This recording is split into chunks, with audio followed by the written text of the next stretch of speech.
Hello everyone, welcome back to the channel. Hopes आप सभी लोग जो अच्छे खासे प्रॉफिट में होंगे। अभी टाइम हो रहा है 3:20। आज है 27 अक्टूबर। हम लोग जो करने जा रहे हैं वो हमें काम आएगा 28 अक्टूबर के लिए, जो है एक ट्यूसडे का दिन।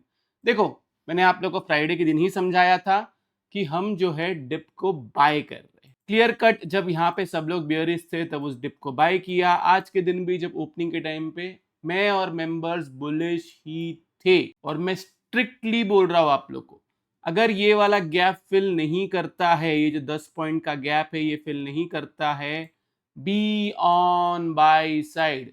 दुनिया आपको डबल टॉप, दुनिया आपको थर्ड वेव खत्म, दुनिया आपको कुछ भी बोलेगी बोलेगी। एम पैटर्न बन रहा है इधर, ये देखोगे ना आप इस तरफ वीकली बेसिस पे, तो यहाँ पे आपको ये भी पैटर्न चिपकाया जाएगा पूरी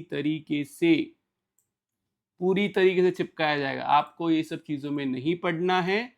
जो मैं आपको बोल रहा हूं स्ट्रिक्टली उसको फॉलो करोगे, अच्छा खासा प्रॉफिट होगा। क्लियरली अगर हम लोग देखें तो मैंने टेलीग्राम पे आप लोगों को क्या क्या बताया था। टेलीग्राम पे जो मैंने आपको फ्राइडे के दिन बताया था, still holding longs and average out now. मैंने पूछा कि ये सब काम आया, देन मैंने और मेंबर से जो प्रॉफिट किया वो मैंने आप लोग को बताया। देन वहां पे मैंने लिखा क्लियरली, जो फ्राइडे के दिन 24K का टारगेट दे रहे थे, यही होता है मार्केट में।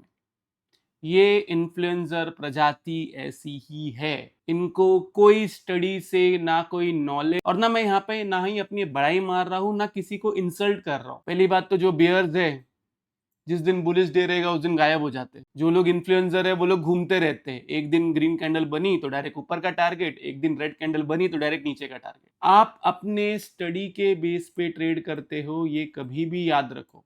और अगर कोई इसको फॉलो नहीं कर रहा है, कोई आपको नहीं बता रहा है ना कि मार्केट बुलिश क्यों है, बियरिश क्यों है, मुझे इकोनॉमिक्स का ज्ञान मत दो। मुझे पता है बहुत सारे इन्फ्लुएंसर सीए है, आईआईटी है, किसी ने एमबीए किया हुआ है, एक्सेट्रा। मैं सबकी रिस्पेक्ट करता हूं, लेकिन इकोनॉमी वाला ज्ञान मार्केट पे मत चिपकाओ। ये ज्ञान तुमको भारी पड़ेगा और तुम्हारे फॉलोअर्स को भारी पड़ेगा। मार्केट चलता है टेक्निकल्स के हिसाब से। यस, कभी ना कभी न्यूज हावी होती है, लेकिन वो 10%। तो इस 10% के लिए मैं अपना 90% वाला प्रॉफिट नहीं छोड़ने वाला हूं। और आप लोग से भी यही रिक्वेस्ट है, जब कोई बोलता है ना कि मार्केट गिरेगा, क्रैश करेगा, 7,000 आएगा, 10,000 आएगा, 18,000 आएगा, एक सिंपल क्वेश्चन कमेंट में पूछना, क्यों आएगा? गिरेगा ना, क्यों गिरेगा? सिर्फ इतनी बात का जवाब अगर वो लोग दे देंगे ना, तो जो बोलोगे वो करने को तैयार। सब सिर्फ अपना तुक्का लगा रहे हैं। इतने सारे लोगों ने इन्वेस्टमेंट जर्नी पूरा मिस आउट करा दी। जब मैं इतने टाइम से आप लोग को इधर बोल रहा था ना, इन्वेस्ट करो, इन्वेस्ट करो, इन्वेस्ट करो, ये पूरा दिन नीचे की तरफ पूरा इन्वेस्ट करो, इन्वेस्ट। रीजन है उसके पीछे। स्टडी के बेस पे बात करो, वरना हवा हवाई बातें। देखो फिर इसमें क्या है ना, 50% तो आप तो वैसे भी करेक्ट हो ही सकते हो। या तो मार्केट ऊपर जाएगा, नहीं तो मार्केट नीचे जाएगा। दो ही चीज है ना। ऊपर जाएगा तो क्यों जाएगा, नीचे आएगा तो क्यों आएगा, ये सब पता होना चाहिए। और ये भी पता होना चाहिए कि साइडवेज होगा तो क्यों होगा। सिर्फ बोल देना कि अरे मैंने बोला था मार्केट, अभी यहां से कल के दिन को एक रेड कैंडल बन जाएगी, कोई आ जाएगा मैंने बोला था रेड कैंडल बनी। तो भाई तूने ये सब कैप्चर किया क्या?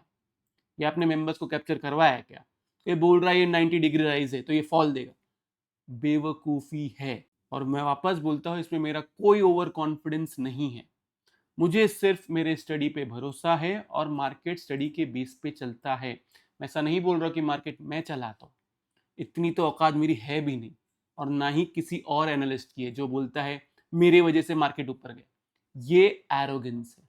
कॉन्फिडेंस और एरोगेंस में धागे भर का फर्क है। उस धागे भर के फर्क को मैं पकड़ के रखता हूं, बाकी कुछ भी नहीं। अब क्लियरली आपको कुछ नहीं करना है। देखो मैं आपके लिए सिंपल रखता हूं आगे से।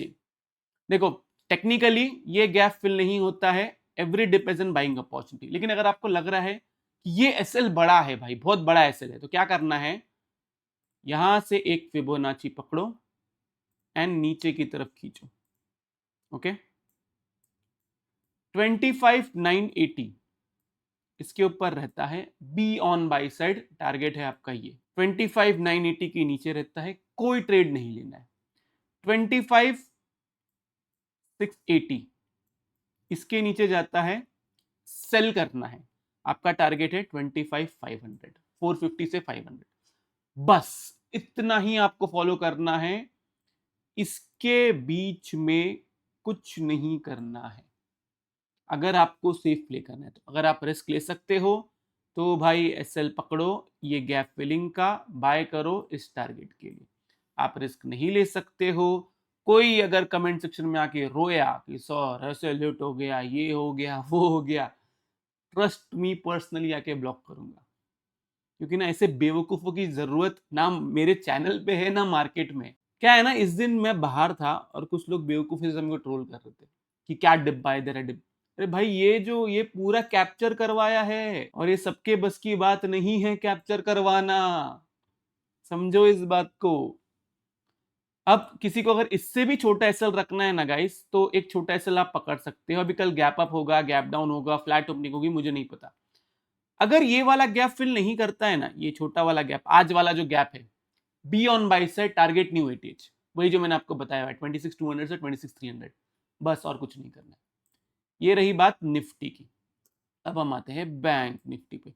निफ्टी और बैंक निफ्टी में फर्क क्या है? देखो, निफ्टी ने ना, जैसे कि हमको पता है, ये वाला गैप फिल नहीं किया जो हम लोग इतना चिल्ला चिल्ला के बोल रहे हैं 10 पॉइंट का गैप। लेकिन बैंक निफ्टी ने ना ये वाला गैप जो है, ये वाला गैप फिल किया है। तो ना थोड़ा कंफ्यूजन इस चीज के अंदर है कि फोर्थ वेव बैंक निफ्टी में चालू हो गई है नहीं हो गई है, इसके ऊपर सिंपली आप क्या करो, देखो क्लोजिंग अच्छी दी है, हाईएस्ट क्लोजिंग आई है आज की, तो क्लोजिंग तो बड़ी तगड़ी और बुलिश है। आप क्या करो, 58, वैसे तो 300 है, मैं आपको बोलूंगा आज का जो हाई बना हुआ है ना, आज का हाई कितना है, अगर गैप अप हुआ तो 58,300, गैप अप नहीं हुआ तो आज का है वही 58,200, वही चलो 58,300 पकड़ो, इसके ऊपर रहेगा, आप बाई साइड में रहोगे। ओके, ऊपर की तरफ टारगेट है आपका 58,500, 58,500 के ऊपर जाता है आपका टारगेट है 58,800, एंड 58,800 के ऊपर जाता है तो आपका लास्ट टारगेट है 59 के। फर्दर बाइंग आप 59 के अबाव करोगे। जैसे ही यहां से यहां पे पहुंचेगा, आप अपना स्टॉप लॉस ट्रेलिंग को स्टार्ट कर दो। क्लियर है? स्टॉप लॉस ट्रेलिंग हिट हो गया, देन इसके बाद में इसके ऊपर बाय करना है, टारगेट ये, फिर बाद में इसके ऊपर बाय करना है, टारगेट ये, ऐसे प्ले करना है। एक ही बार सी लेके बेवकूफी जैसा बैठा नहीं रहना है। हो सके तो ध्यान रहे कि ऑप्शन बाइंग जो है वो कंपैरेटिवली थोड़ा सा कम कर दो। अगर ट्रेंडिंग मार्केट रहा ना, आपको दिख रहा है कि मार्केट ट्रेंडिंग है, तो बिंदास ऑप्शन बाइंग करो। देखो, मैंने आप लोग को पूरा ऑप्शन बाइंग करने बोला था यहां पे, ये जो पूरा है ये रैली मैंने आपको ऑप्शन बाइंग करने सबसे पहले बोला था कि अब आप ऑप्शन बाइंग कर सकते हो, आपको अच्छा खासा प्रॉफिट होगा।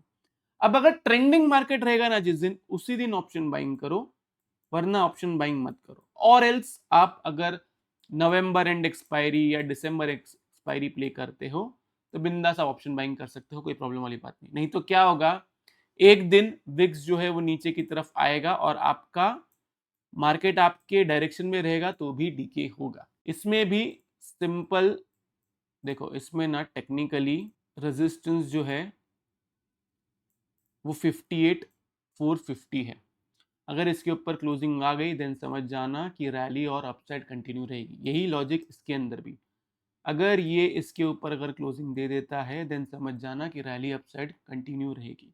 लेकिन अगर एक दिन में ही एक अच्छी बुलिश कैंडल बन गई तो आप फिर बाद में इसका वेट नहीं कर सकते हो। इसलिए जो लेवल दिया है स्ट्रिक्टली उसको फॉलो करें। तो ये रहा मेरी तरफ से निफ्टी बैंक निफ्टी का एनालिसिस। सोचो आप लोग को वीडियो से बहुत कुछ सीखने मिला होगा। अगर आप लोग को वीडियो अच्छा लगे तो प्लीज वीडियो को जो लाइक कीजिए, नीचे कमेंट सेक्शन में कमेंट करके जरूर बताइए कि आपको वीडियो जो कैसा लगा। अगर आप चैनल पे नए हैं तो चैनल को सब्सक्राइब जरूर कीजिए। तो इस वाले वीडियो के लिए मैं सिर्फ इतना रखता हूँ। बाय बाय, टेक केयर, अपना ख्याल रखिए।